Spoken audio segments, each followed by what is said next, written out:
Good afternoon, everyone. This is Susan Denee, and you are listening to the Know You're Crazy talk show, where we are talking about emotional elevation in the raw. What is emotional elevation in the raw? It is simply the removal of the filters which have held so many of us from truly expressing how we really feel about living this life day to day. Whether it be finances, romances, professional, or even our health, we all have a little bit of crazy to dive in and get to know. As a certified high-performance coach to corporations and individuals, as well as a woman helping women recover from alcoholism and addiction for nearly 20 years, I not only will bring you my insight and experience, but that of experts and everyday individuals like yourself who have figured something out about this emotional elevation. Please join me one episode at a time as we find solutions together for our crazy. Remember, this journey of life is meant to be enjoyed, and you deserve that because you are worth it. Hi, everyone. Welcome to the Know You're Crazy talk show. My name is Susan Denee, and I am here with my guest, Sondra. We are here today to talk about not only emotional recovery in the raw, but we will be talking about credit score recovery in the raw. I was inspired about a week ago when Sondra texted me some fantastic news in regards to her credit, and this aligned with my recent inspiration doing sobriety in the She Shack. And today, my guest is not only someone who has successfully repaired her credit, but she's also a woman in years of sobriety, as I am.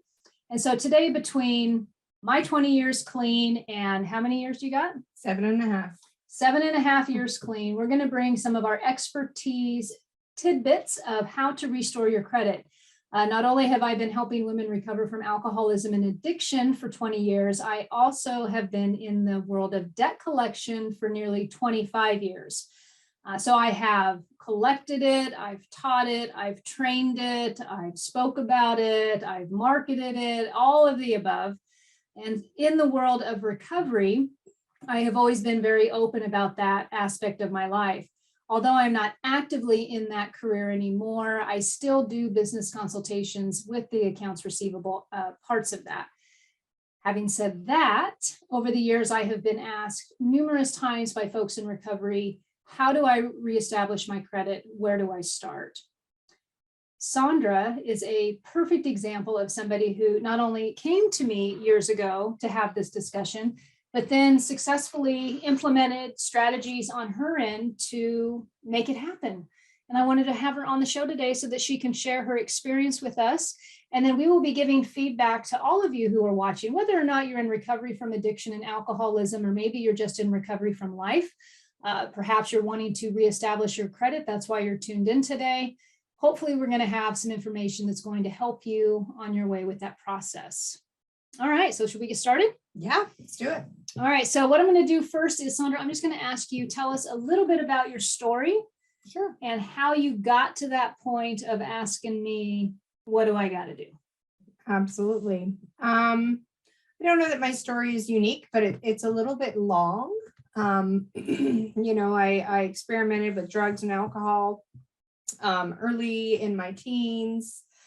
Things got a little crazy in my 20s with a drug addiction. And then I got some sober time together. And I thought, alcohol was never my problem. So I don't know why I'm abstaining from alcohol, because drugs were my problem. And that didn't take very long to just kick up and be worse than the drug addiction actually was. I was married to my high school sweetheart, divorced after 7 years, then got remarried pretty quickly, and was together with that man for 16 years off and on. And throughout that second marriage, we both just drank, didn't pay our bills, shopped and gathered things way beyond our means, had a few cars even repossessed that we had no business owning, right? Like, yeah, we just wanted that shiny, I do know. Yeah. We wanted that shiny new red whatever. And we'd own it for 6 months until, the guy came and took it away. So we were always living beyond our means, and in the throes of our disease, both of us. And, each of us even racked up a few DUIs. So throw in some court obligations, lots of court fines. DUIs are not cheap. And, I eventually got sober, like for good in 2014, after numerous attempts of trying to stay sober, but not actually doing any of the work required to stay sober for any real amount of time beyond maybe a year, or something in that ballpark. So when I got here finally for good, I was left with a whole heap of financial debt. A question for you. When you were, what I like to say, in your disease, when you were drinking, using, just living the life that we live when we're thick in our addiction, were you still telling yourself that you were a good person and that you had credit, and that, you know what I mean? Like, we get that false sense of everything's okay here. We're still buying cars. We're still, doing what we do. I did that. I mean, we were completely entrenched in our disease. And if you would have tried to look from the outside, I was trying real hard to hold everything up, right? And so even if I had a car, I thought I was somebody, right? And those were the type of beliefs I lived by. It didn't matter if I could afford the car. Oh yeah. But it made me feel good, right? Yeah. And so do you think when you were in your disease, you still had that going on, where you really thought you had a handle on your finances? No. No. No, awesome. No, there, I mean, and that was, so I can see your point of living the lie. Yeah. But I was more of the mindset of, I knew I was a liar. I knew I was cheating the system, and I had huge guilt. I was living in a way that was completely contrary to the morals and values of my upbringing. Yeah.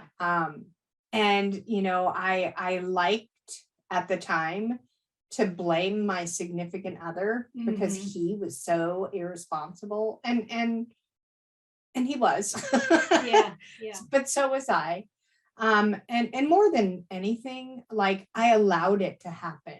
Like, I just, I don't know. Talk about a Jekyll and Hyde, and the way we are so different when we're loaded than when we're not. Like, put me in a relationship at that time in particular, and I turned into like this codependent pile of mush that just had no voice. And so I would maybe bark about it when something bad would happen, when something new was purchased that I knew we couldn't afford because we had rent coming up, but it didn't matter. It never went back. Yeah. It was like this weird mindset of, oh, it's okay, payday's on Friday. That was a big saying in our house. Payday's on Friday, don't worry about it. I was always worried about it. And I think honestly that perpetuated my drinking even more, because I had so much guilt about it and so much fear about when was the next bill going to come in that I knew I couldn't pay, that would just go in the pile. My son, God, when he was young, he knew about bills, but he thought it was a person. Oh. He thought Bill was a person who was like going to come take our money, because we were always talking about the bills, right? And in his mind, and I would say, yeah, no, he was probably 6 at the time. Yeah. And so like it was definitely always talked about, but there was never any action to change or do anything about it. It just kept mounting. How bad did it get? And where I'm going with this is, did you have bill collectors calling? Absolutely. Did you have medical debt from going to the hospital, whether it was legitimate or even drug related? Because sometimes absolutely. We will do that. We will keep going back to medical providers in order to get the next drug of choice or whatever. Yeah. Okay, so bill collectors are calling, you got medical debt piling up. Have you ever been sued? Did anybody sue you? I did have a couple of judgments. Okay, so a couple judgments. And so for those of you who maybe aren't familiar with debt collection or how it works, after a while, especially, and it will depend on the state that you live in, there's going to be, eventually somebody can sue you for it. And sometimes people will say, well, I'm making payments, so they can't touch me. False belief. There is no such thing as that, just to clear the water. Now, there can be state laws that'll come in and say, if you make 3 payments in a row, it'll lock you into a payment agreement. I encourage you to look into your own state and your own laws when we're talking about this. Ultimately, what a judgment is somebody gets sued, and if the judgment in the court agrees that this is a valid debt or a valid contract between 2 parties and that the money is owed, a judgment is what somebody can enter against you to then eventually garnish wages. Many folks who find themselves in a financial tight spot, sober, not sober, doesn't really matter. When you get to the point of a judgment, then you're risking your wages being garnished. And what I had found in all the years I did debt collection, what's really unfortunate about that is, as much as you'd think that somebody would be aware that it's gone to that extent, sometimes there's been addiction under the roof, right? Mm-hmm. Or they don't remember being served the initial paperwork or whatever. They literally don't even sometimes are aware the debt's owing until they're garnished at work. And then it's like all hell breaks loose, right? Now the calls are coming in to try to do something about the debt. And that's panic mode. That's panic mode. Now we've just upped the game, right? Somebody's got the attention. One thing that I heard years ago in the rooms was when somebody was working with somebody in sobriety, he had said to the person he was sponsoring, he said, just remember, it's not your money. Because the person who convinced themselves that all these people call in, and the sponsor's job was to remind them that, this isn't your money, it's their money. And those are some of the hard lessons we get in recovery, because, we are so blunt with each other in recovery, right? I mean, that's how we are, because it's important for our sanity, but also because when we've lived lives where we have a lot of regret, or we've lived lives of having a lot of shame, our denial that we are capable of really takes a direct punch every now and then to wake us up. Yeah. Right. And then once we're awakened, things can start to happen and change can start to take place if we're willing, which is one of the reasons why I love having you here today to talk about this. So thank you for your honesty and sharing authentically everything that you preceded this, right? You know me, I'm an open book. I do know you. Yeah, I have you. Okay, so you get sober. How long into your sobriety was it before you really started wanting to take a look at the financial situation? It was immediate. Yeah. So you picked it up right out of the gate. Yeah, it was immediate because I had that, I knew what was possible if I didn't do something, right? Because part of my story, because I had bouts of sobriety, and the second husband and I actually divorced and were apart for 2 years. So I was a single mom, right? And then, like we sometimes do, I thought, oh, he's so different. I'm so different. We weren't different, but we stayed together for another 7 years. Yeah. Just to see if it was going to be different. Maybe. Anyways, and all the same things happened. Like the financial stuff was the same. The, intimate problems in our actual relationship were still toxic and unhealthy, etc. So I had bouts of being able to kind of reestablish myself and pay stuff off. And then I would give it away. Yeah. And I would get it back and I would give it away. So, so when I got sober, I knew that this is it. End of the line. I am done with this whole crazy train of fear. Do you remember the moment when you made the decision? Yeah, I'm pretty sure you and I were talking. Yeah. Right. I mean, I do believe that, the universe put you in my life for a number of different reasons. But, really that one was a big one, that discussion we had. And that day I printed out my credit report that was like 26 pages long. So hold that thought. Okay, so hold that thought. There's 26 pages worth of thought going on there. So, as we're talking about, what do you do if you're just at a place in your life where you want to reestablish your credit? Like you're ready to finally, have the courage to look.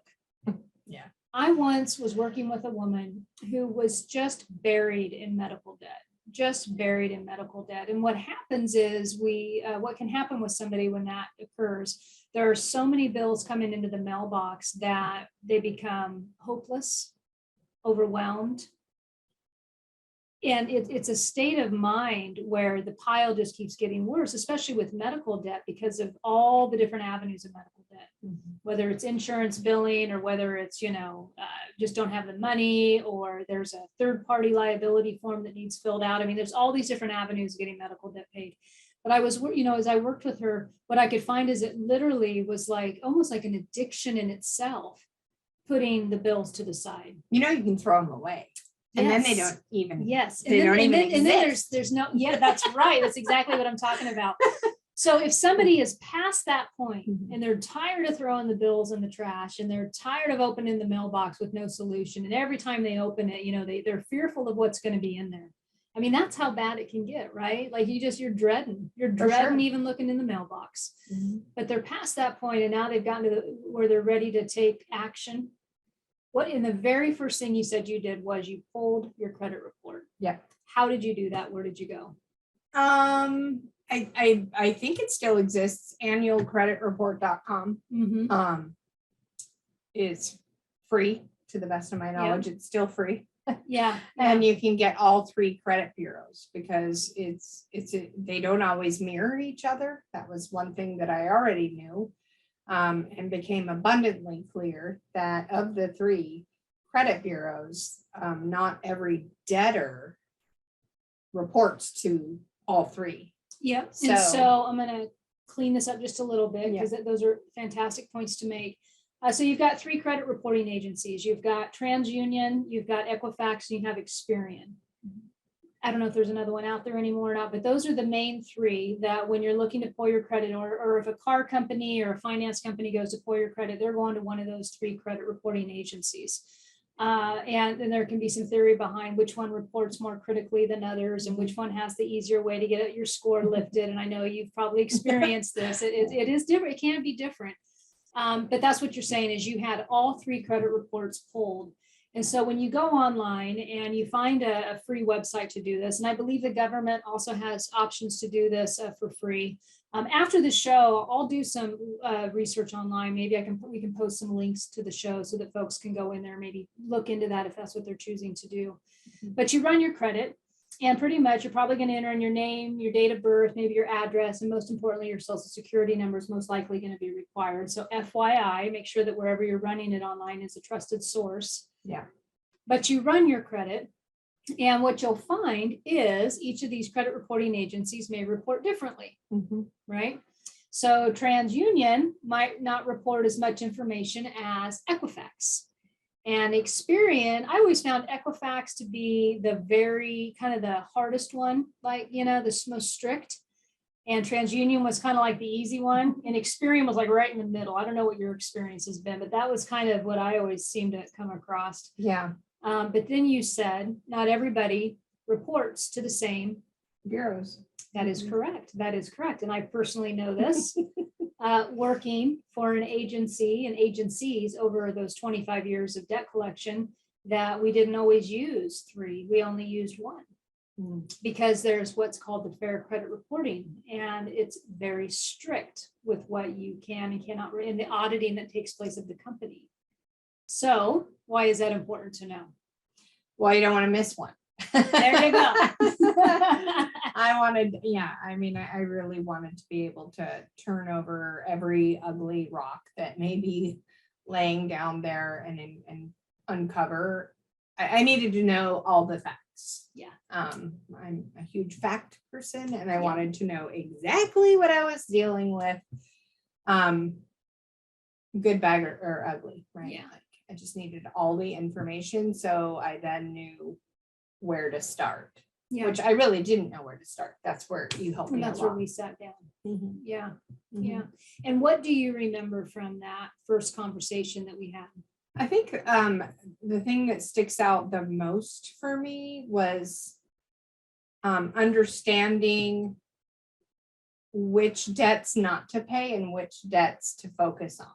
Yeah. Right. Like some were very near being falling off my credit report. So it was like, that one's been there, 6 years, 9 months, leave that one alone. Hopefully they don't find you in the next 3 months. Lay low, right? Don't apply for any more credit, things like that.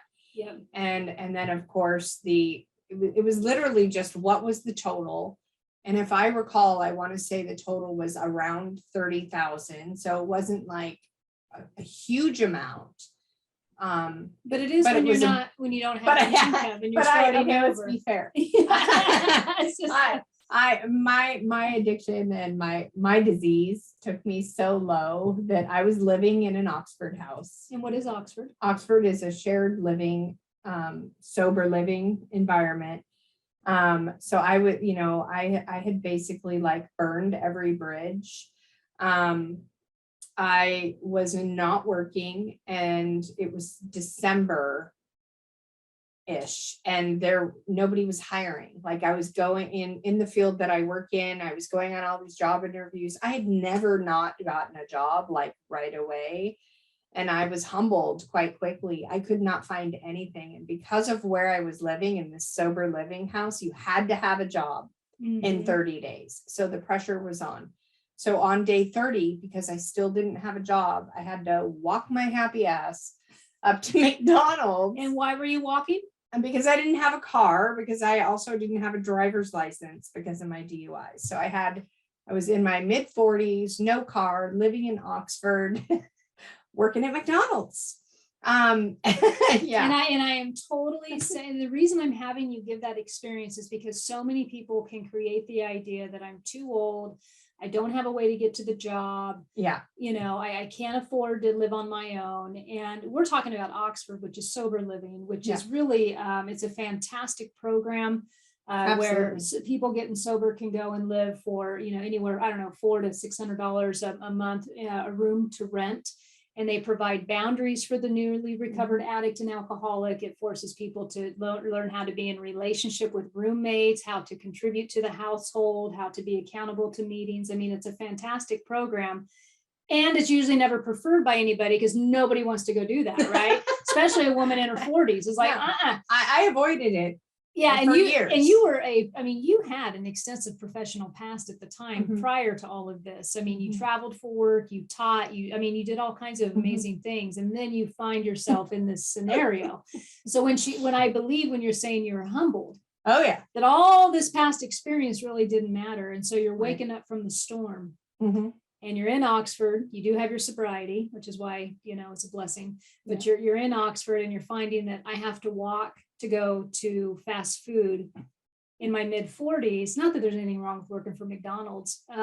But the point is, for you, it was humiliating at that point to have to feel like you were starting over again. Oh yeah, I was starting with $30,000 worth of debt, way over, and no driver's license. I felt like I was in, fresh out of high school again. Really, right? Only with $30,000 worth of debt, and it didn't matter if it was 100,000 or 30,000. I still really didn't have any way to pay for it. So that was kind of the big conundrum. Yeah. Okay. Here's the ugly truth. Now what? I mean, how am I going to get myself out from under this, and it was only me. I wasn't going to go to family to say, hey, help me. Because quite frankly, my family had helped many times throughout the course of, my adult life. And it was time for me to put my big girl pants on and suck it up and figure it out. Yeah, and you did a very good job at figuring that out. One of the things that you had said is we had sat down and we had looked to find out where the priority was. So I will stress to whoever's watching this right now, if you're finding yourself in this similar situation, whether it's sobriety or just life, you're trying to recover from a divorce, maybe it was a horrible marriage and things got out of control. I mean, whatever. When you get into prioritizing the debts on your bureau, what I would encourage you to do is always be aware of what the laws are around collecting debt. I mean, when we make a decision to take our financial control back, and I will use the word control, we're kind of weird about that word in sobriety, but be cautious of the word control.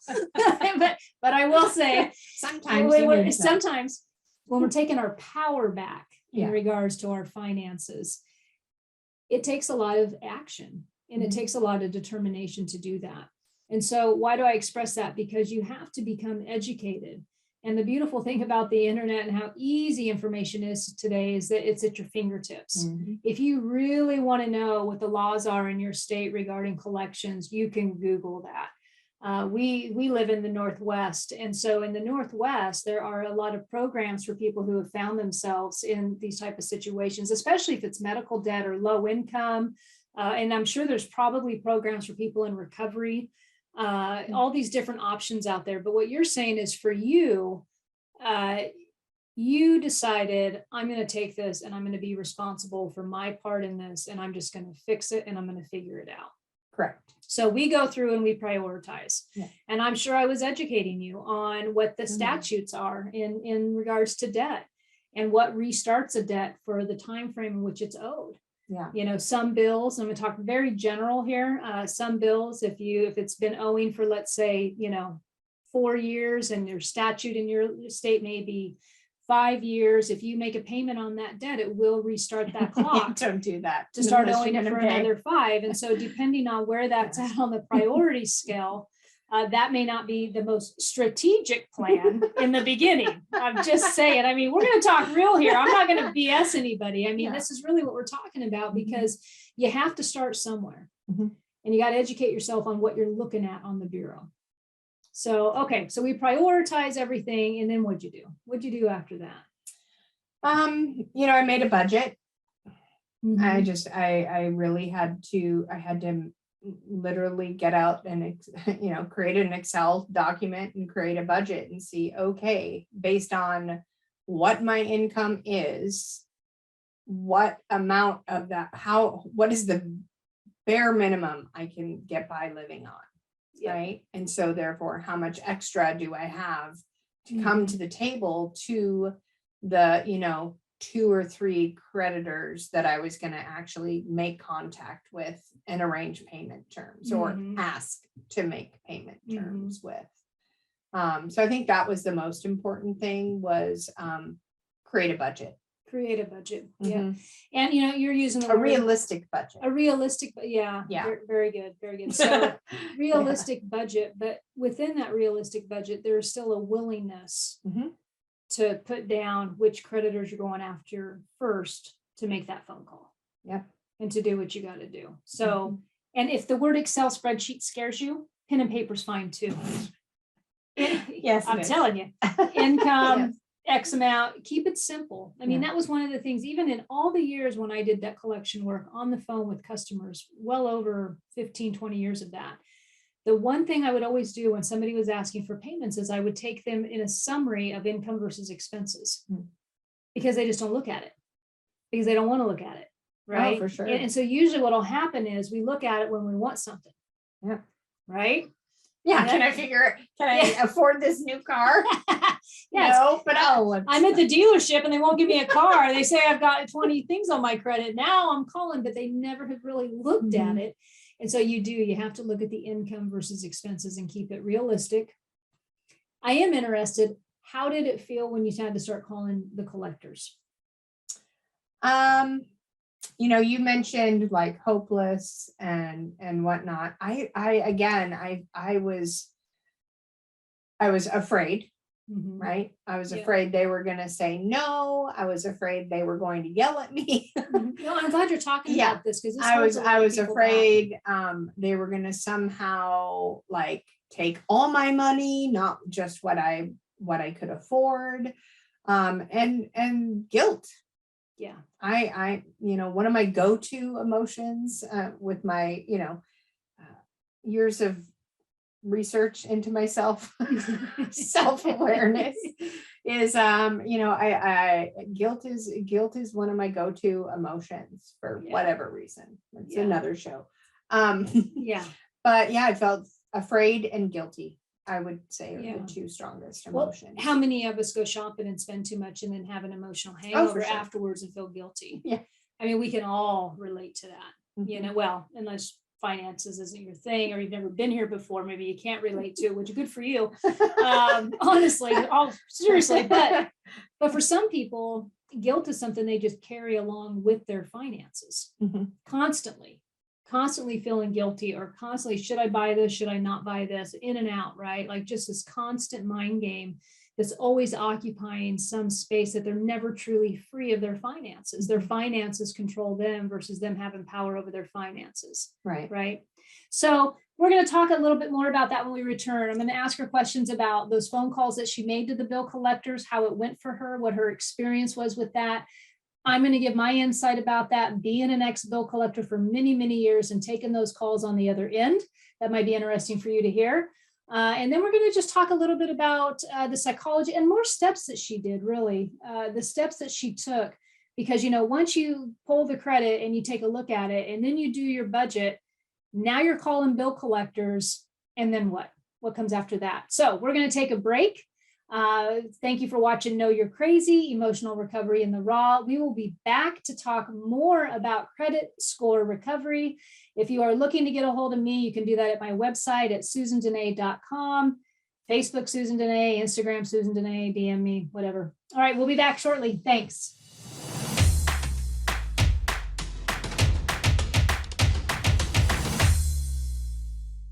Hi, everyone. Welcome back to Know You're Crazy, Emotional Recovery in the Raw. Today, you are joining me, Susan Denee, with Sondra H. We are talking about credit recovery in the raw today.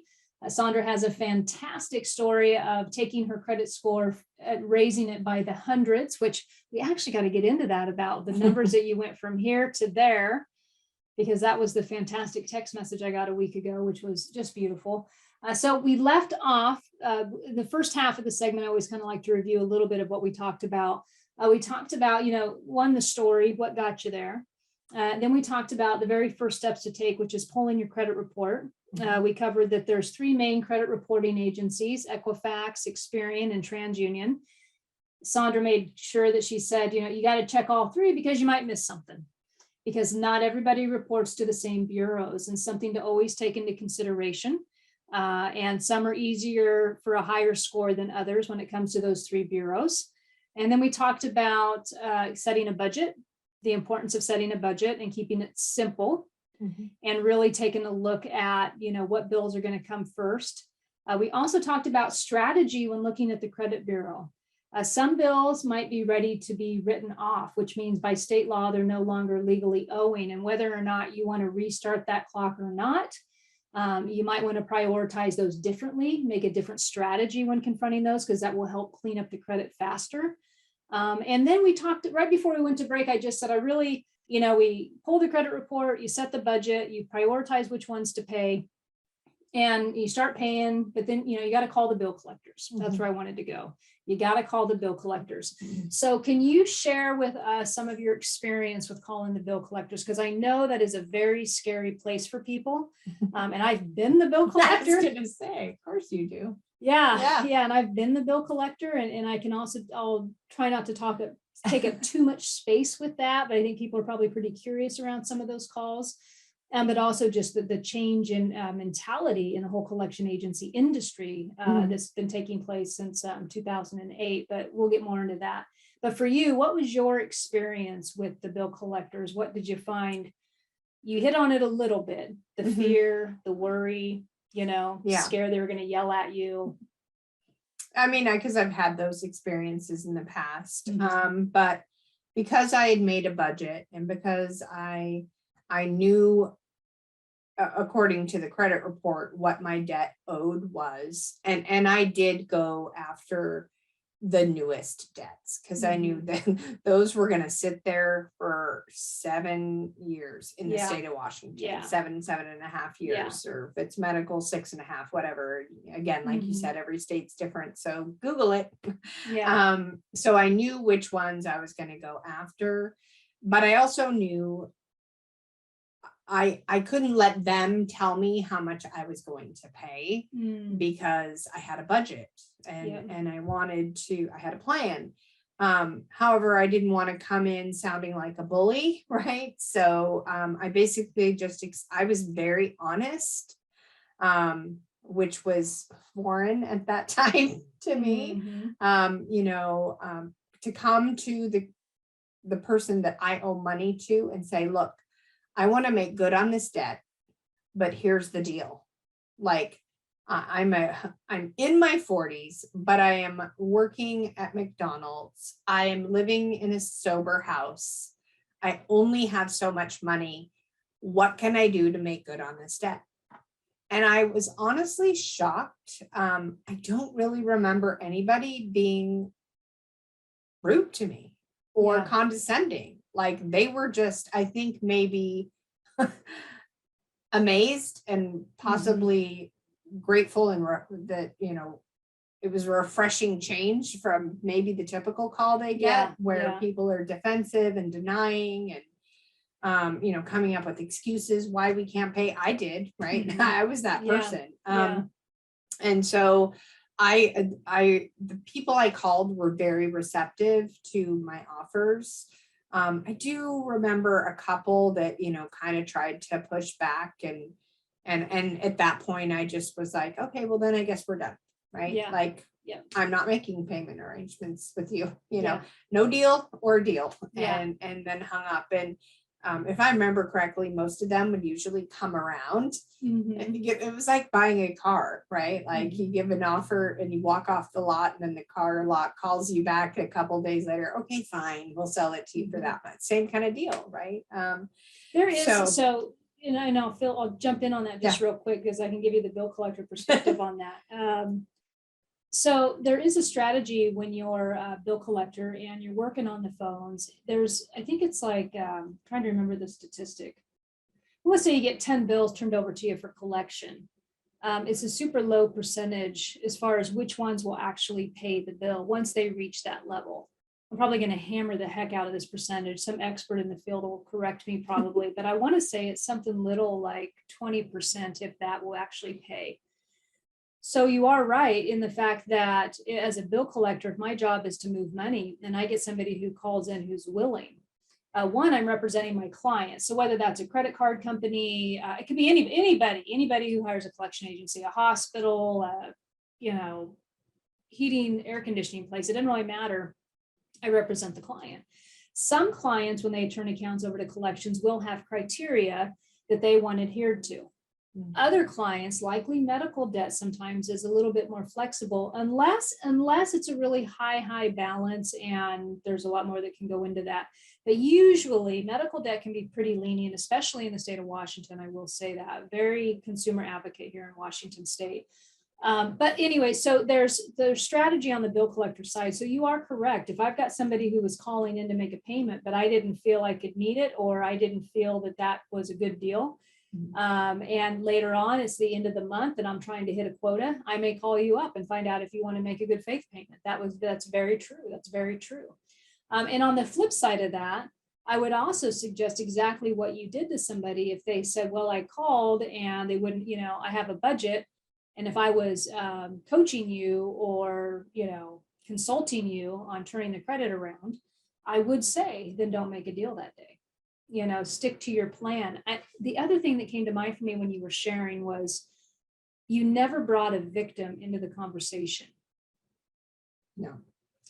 That's huge. Not only, I'm going to kind of go on a little woo-woo here, not only as a collector taking that inbound call is that important, but when it comes to energetically what you're attracting into your experience.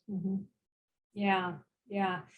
You set your intention, you set yourself a goal, you call in with good energy, you're taking full responsibility, and 9 times out of 10, you get somebody who's willing to work with you. There are no accidents in that. Right. That is you completely setting yourself up for success in that area.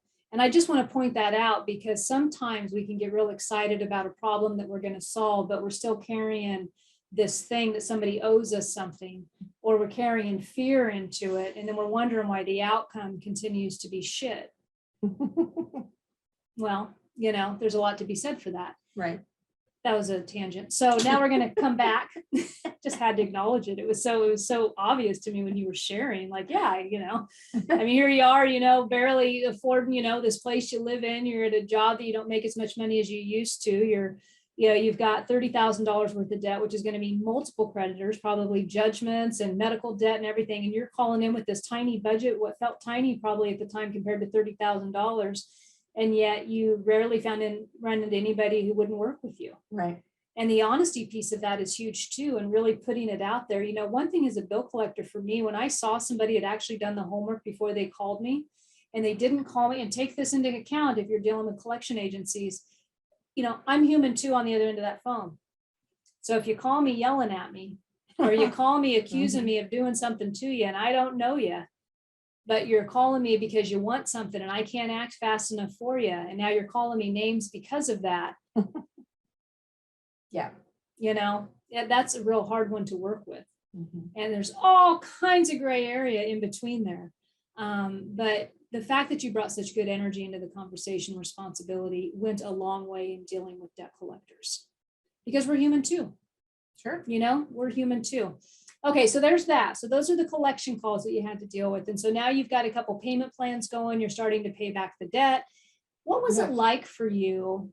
Because, we all like quick fixes. You know where I'm going with this, right? I do. So if we don't talk about the necessity of patience, something that's almost like a 4-letter word in recovery, don't pray for patience, because you're going to get it, and you're going to get lessons that are going to force you into patience. And it's brutal. It's a joke we make, right? Yeah. And there's truth to it, that being able to pay off a significant amount of debt in small chunks is going to take time. So you started this journey in what year? I actually started it in 2013. 2013. And do you mind telling me what your credit score was, or telling everybody what your credit score was? I don't remember exactly. I want to say it was like 460, 480. 480. Yeah. So for those of you who maybe aren't familiar with credit scores, it was so bad. That's low. Okay. So you go, that's really low. Yeah. 500. Yeah. Anything in that range is low. In fact, the highest you're going to get is in like, maybe, I don't even know what the highest you can get. Maybe 820s, maybe might be the highest. I don't know. I think it's 850. 850. Thank you, because you've researched probably, and you've got goals. So 850 is the highest. I think so. And I'm not 100%, but I know. And then anywhere like in the high 7s and above is pretty excellent. And you guys have probably ran credit, or you'll apply for something and they'll say, is your credit good, or is it fair? Well, high 7s and up are excellent. And then you kind of, whenever you get into that 600 range, you might be starting, looking at some questions that's going to need some cleaning up. So a good goal, if you're just, obviously 800 would be a great goal. But starting out, it's good to know that, because seeing the increments as it goes up. Okay, so you started out in the high 4s, let's say. Okay, which we both agree is not good. No. All right. Bad. And what did you do to track your credit score? How did you know, because we're talking about patience and what it takes. And so sometimes with patience comes small wins. Yeah. I'm not going to lie, I quickly became obsessed with my credit score. And bound and determined to get it to rise, I downloaded a credit app, right? Yeah. I used Credit Karma. It's free, super easy, and it's improved a lot over, almost, 7-8 years. So that's what I did. And so what does Credit Karma do? Like, how often do they notify you? What does it what's it telling you? It's just an app, right? And I don't choose to get notifications for it generally, but it will send, you can configure it to set up alerts, like if there's something new that has hit your account, one of your credit bureaus. That one only does Equifax and TransUnion. It does not do Experian, or does it do Experian but not Equifax? No, I don't remember actually. Okay. But it does 2 out of the 3, and it'll tell you, I think it checks your credit like every week. So one thing I have learned is it ebbs and it flows, right? Like you buy a new car, it's going to go down because that's like, $30,000-$40,000 worth of new debt. Yeah. And you haven't really paid any on it yet. So it's a numbers game. I mean, I'm not going to lie. The credit score thing, it's a game. I see it as a game now, and I will win this game. You are winning the game. I'm like, I will win. I know how to. I have figured out like little tips and tricks to like Whether it be make a double payment on a particular credit card, Mhm. to boost it up a little bit Mhm. more and things like that. And actually that app does a really good job of educating people. So Okay. if you don't have a whole lot of knowledge at all, it's a great place to start. Really. Yeah, And it's free. That's great feedback. And so when you'd see the small wins, would that Mhm. help keep you on track? Absolutely. Yeah, and it helped with the discipline. Yep. Just keep doing what you're doing and keep Yep. putting it away, and slowly but surely over time it starts to come back. Yep. Yeah. And I'm not going to lie. I think it's really important to let everybody know I did not do this perfectly. Yeah. Right. Like, What I mean, were some it was like a- what it were was a some hurdles? 7 and 8 year journey to get Yeah. to my goal. Yeah. And it was last week or 2 weeks ago that I finally got to the one place that I had set out to be. And I was like, yes. And do you mind sharing what the score was? That you texted over me? 800. Over 800. Mm-hmm. That made me feel so joyful. It gave me Yeah. goosebumps. I was like, Yeah. look at that. She did it. She did it. Yeah. That is over 800. Yeah. Which is a fantastic score. Yeah, it's been a lot of work. It's taken diligence, persistence, and discipline. Those small wins, like you said, they absolutely did just, give me that little bit of self-confidence. That, okay, a little bit. And I knew it was going to be a long, I was in it for the long haul, right? Yeah. Like, and I had to do little things once the debtors were paid off to Mhm. continue to grow my credit, because then I was left in a place where, okay, they were all paid off, but I had no credit. Where did you start with that? I bought a car from a tiny little car lot. Yep. I was finally able, Washington State finally said, you can drive again. And another win. And so I went to another show. Another show.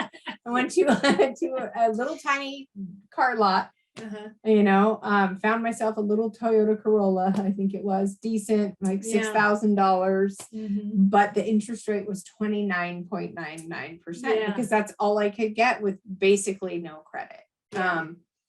And I paid on that for a year, and then I refinanced through this. I can't remember the name of it. There's certain like high risk loan companies out there. I can't remember the name of it, but I refied through them and I got it down to 24.99, which I thought I was like, oh my God, I'm really, well, still though, 5%, I'm really gain. doing this thing. Yeah. And fast forward another year, I went to a Hyundai lot and I bought a brand new car, little Hyundai. And I think I got 12% interest. And so the whole time, it was just a matter of. That's fantastic. So the whole time you've got Credit Karma also that you're checking and that you're getting this feedback from. Yep. And so the financial rebound for you, like your sobriety, was a complete lifestyle change. Absolutely. It was about taking this particular area of your life and really focusing on it and making the change. Yeah.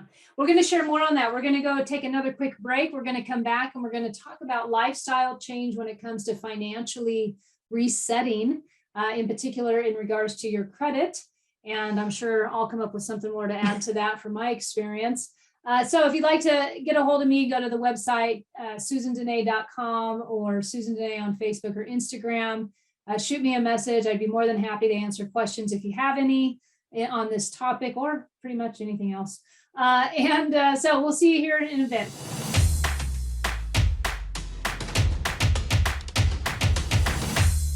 Hey everyone, welcome back to the Know You're Crazy Talk Show, where we are talking about emotional recovery in the raw. And with today's guest, Sondra, we are talking about credit score recovery in the raw. Sondra, like myself, is a woman with years of sobriety behind her, and she made a dedicated, focused effort on reestablishing her credit score over her time in sobriety. And so today we're talking about the tidbits and secrets of that, maybe the action steps taken. I'm giving my own debt collection experience, being in that industry for over nearly 25 years, taking the phone calls, looking at credit reports, teaching, speaking, all that good stuff in that industry. And there's been a lot of changes in that industry, actually, and I might be able to get to that this show. We'll find out. But before we left, she was talking about how, once you get the credit, you get everything paid off, but now you have no credit. And so this is another dilemma people will face is now I have no credit. So how do I get credit? I mean, we're even talking to one of our oldest children right now about that, encouraging him to do exactly what you did, which was go get a car loan, because usually you can find some financing with car loans and you had to go super high interest rate right out of the gate. But you also knew that you'd be refinancing this debt, but you had to get your foot in the door. Yep. So pride has to take a back seat and action has to prevail. And you had made a lifestyle change, which means that you took your finances and you put them as a top priority for you. Yeah. And you said, I'm going to look at this. I'm going to focus on this on a weekly, if not daily basis, to know exactly what I'm doing and how I'm doing it. So with that awareness, so much knowledge about yourself comes out, right? Yeah. Yeah. So in addition to financing the car and then refinancing the car and refinance from like 29 down to 12 and making that headway, what else did you do to get your credit reestablished? I also got a secured credit card. Okay. Just to reestablish some sort of like revolving credit. So I think I went to before you get started, what's a secure credit card compared to an unsecured credit card? Secured credit card is usually through a banking institution where you give them, I think I gave them $300 and they gave me $500 worth of credit, or depending on your score, they may only give you $300 worth of credit if you give them $300. So it's just a way to, it's get like a credit card on it's like a credit, savings right? account, but you're drawing on it, right? Yeah. And paying on it monthly. But it's being reported on your credit. It is like being card. reported. Yep. And they will eventually after using it and paying it on time every single time. And trying to also pay more than the minimum due, because that was important. I knew that was taken into consideration for your credit worthiness, was the amount you're paying. So I always tried to pay more.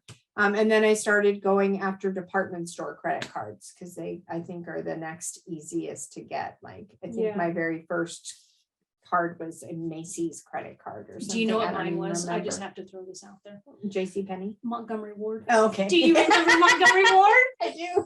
My first TV and end table. I think it was 19. Oh, that's funny. Yeah, Montgomery Ward. I don't even remember my actual first credit card, because that would have been like a really long time ago, but I don't remember. But anyway, I think it was a gas card, actually. Was it a gas card? Yeah, like a Shell gas card or something. So you went in, okay, anyway, so sorry. we're gonna get off track. Sorry. So you went into department stores because that was the next easiest to get at that point. You got a Macy's card. Yes, but that can also be very dangerous. Yes. Just saying. So I think that was and it still has at times been like, oh, maybe I shouldn't have done that, right? So whatever. It's a lesson. It's all a lesson. Right? So no, I'm glad we're talking about this, because it can sound, as we're discussing this, like suddenly, we wake up and we're disciplined and we never have debt again. Yeah. Right. But really it's more of a decision of we learn how to manage our spending. Sure. And how to manage the bill paying once you come back. I mean, I know in my history, I've had it debt up, paid off, debt up, paid off, like just the cycle, right?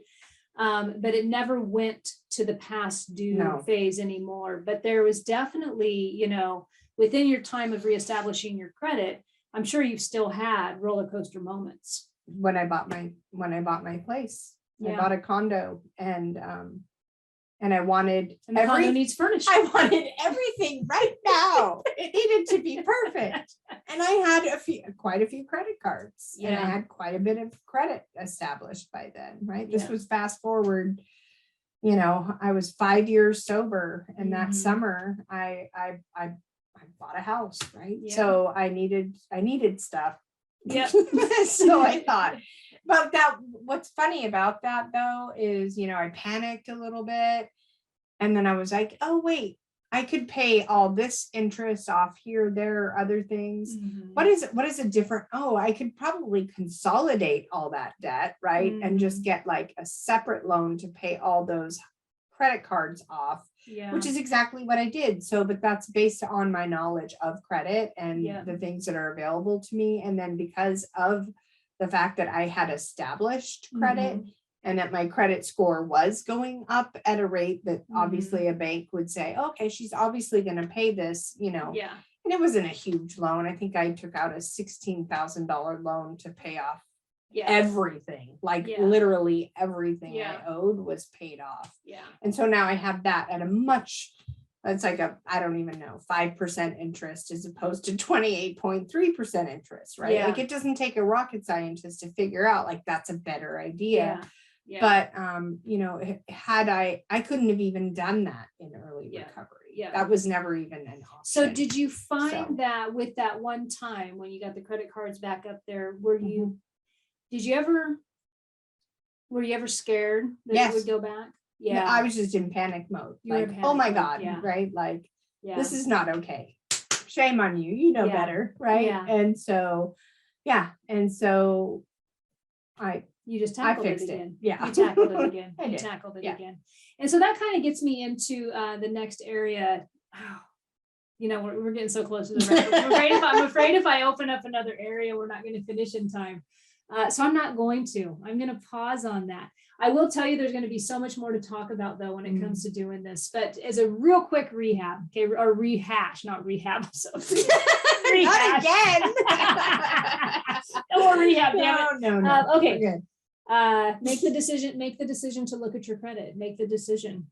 Learn how to strategize which debts to be paid off first. Become educated in your state laws and know what you're looking at and why you're looking at it. Keep in mind there's 3 credit reports out there. There are plenty of places online that you can pull the credit report for free. But there's 3 credit reports: TransUnion, Experian, and Equifax, and all of them don't report the same, and not all creditors will report to all 3. So you don't want to miss one if this is what you're going after.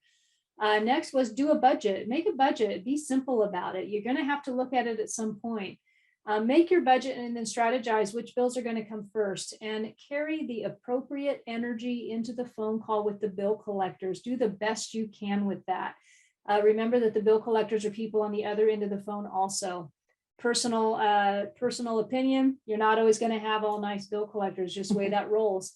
The majority of them are, though, and the majority of them really want to help you. And I will say in that industry, complete redo on mentality and outlook on having conversations with consumers. In fact, my last marketing gig was wrapped up doing telephone scripting, compassionate phone skill set, teaching agents how to be compassionate over the telephone and still get the job done. So that's a transformation all in itself. So you may not have to be that scared, is the point I'm making. Yeah. But then you got to have your short wins. You got to have your easy wins that remind you, keep you on the same path and keep going. And then you got to reestablish that credit. And Sondra gave a couple great tips on that, as far as car places are good, retail stores can be good, secured credit cards with banks can be good. So much we could talk about, but I'm going to wrap up because I've got a couple minutes left. And so before we end the show, Sondra, I just want to ask you a question that I'm trying to get in the habit of asking all my guests. And that is, and you're going to have a couple minutes to answer this. But in your life, I know it's kind of, what is the one thing in your life? What is the one thing that you are the most proud of for you? And it doesn't have to be with what we talked about today. It could be anything. When you really reflect back, what are you the most proud of that you've done? Overcame? I'm just going to go with my gut. The first thing that comes to mind is relationships. Yeah. Healthy relationships. You know, because it's like all encompassing. My first is like, I think of my children, right? Yeah. Because I wasn't the greatest parent, but I'm a kick-ass grandma. And I have reestablished those relationships with my children, right? Yeah. So they're healthy. Yeah. Intimate relationships. Yeah. Oh my God. Learning how to have an intimate relationship. Yeah. You know, to pick correctly. There's a lot to be said for Wow. that. Again, another show. Anyway, and work, Yeah. right? Work. It's really hard to have my type of personality and sometimes, get work done, which is my job. But then know where the boundary is, where to be compassionate, where to be considerate, where to be firm with love. And anyway, so I think just the biggest thing, and I too sponsor women in recovery. And so all those relationships, family, intimate, work, recovery, priceless. At the end of the day, Oh yeah. especially when you lose somebody, you look around, it's who's standing next to you at the very end of the day, right? And it's those relationships and being able to have the valued relationships in your life. Yeah. And thank you for being one of mine. Love you, sister. Too. Thank you. All right. Well, thank you for joining us today. It's been a pleasure. If you got any questions, you can reach out to me on the website, susandenee.com. Have a blessed day, guys. Bye. You have been listening to No, You're Crazy. Crazy. And my name is Susan Denee. We are identifying, understanding, and treating your crazy one episode at a time.